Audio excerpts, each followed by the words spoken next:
మనకి మహిమ కలుగుగాక. ఆదికాండము 5వ అధ్యాయము 24వ వచనమండి. ఆనోకు దేవునితో నడిచిన తర్వాత దేవుడు అతనిని తీసుకొని పోయిను గనుక అతడు లేకపోయెను.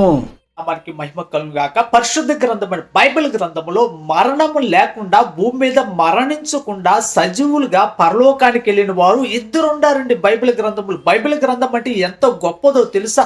పుట్టిన వారు గట్టిగా తప్పదని మనం అంటాం, కానీ బైబిల్ గ్రంథములో మరణించకుండా దేవుడితో నడిచి వెళ్ళారండి. దేవుడి నామానికి మహిమ కలుగునుగాక. పరిశుద్ధ గ్రంథం బైబిల్ గ్రంథంలో ఆనోకు దేవుడితో నడిచాడు, దేవుడితో కొనసాగాడు, దేవుడు చెప్పినట్టుగా చేశాడు కాబట్టి ఆయన భూమి మీద మరణించిన దేవుడు సజీవుడుగానే ఆనోకుడు పరలోకానికి తీసుకెళ్ళాడు. ప్రేక చెల్లితమ్ముడు అదే రీతిగా ఏలియా రోషము గల సేవకుడు, దేవుడు ఎందు రోషము కలిగి ప్రకటించిన ప్రవక్తని ఏలియా కూడా మరణించకుండా ఏలియాని కూడా అగ్ని రథముల ద్వారా పరలోకానికి తీసుకెళ్లాడండి దేవుడు. భూమి మీద వాళ్ళిద్దరు మరణించలేదు, కానీ సజీవులుగా బ్రతుకుండి వాళ్ళు ఏం చేశారు తెలుసా?